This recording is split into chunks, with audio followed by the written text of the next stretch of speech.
আসসালামু আলাইকুম রহমতুল্লাহি ওয়া বারাকাতুহু। ইন্নামাল আমালু বিন্নিয়াত। বুখারী শরীফের হাদিসের মধ্যে রয়েছে যে মানুষের নিয়তের উপরে তার সব জিনিসের দারমাদার হয়। যেমন নিয়ত করবে তেমন সে তার সওয়াব পাবে, তেমন সে তার ফল পাবে। ঠিক তেমনভাবে আমরা অনেক কাজ করে থাকি। বিশেষ করে অনেকজনা ঘর তৈরি করি, বাড়ি তৈরি করি, আর সে বাড়িতে থাকা খাওয়া সব করে।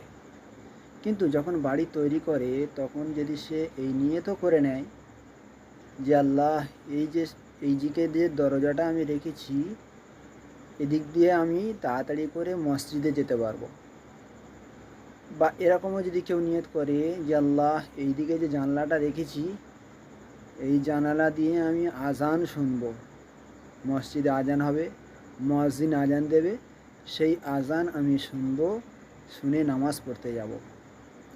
এই যদি নিয়ত করে থাকে, যে ভালো নিয়ত করে, আর সেই ঘরে সে থাকবে, খাবে, শোবে, সব জিনিস ব্যবহার হবে, তার সাথে সাথে এইটুকু নিয়ত করার কারণেই যতদিন পর্যন্ত সেই ঘরে ও জীবনযাপন করলো, থাকলো,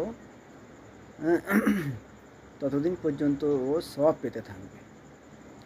এই জন্যে আমরা ইনশাল্লাহ প্রত্যেকে খেয়াল করব যে কোনো কাজে ভালো নিয়ত করে নেবো আগে।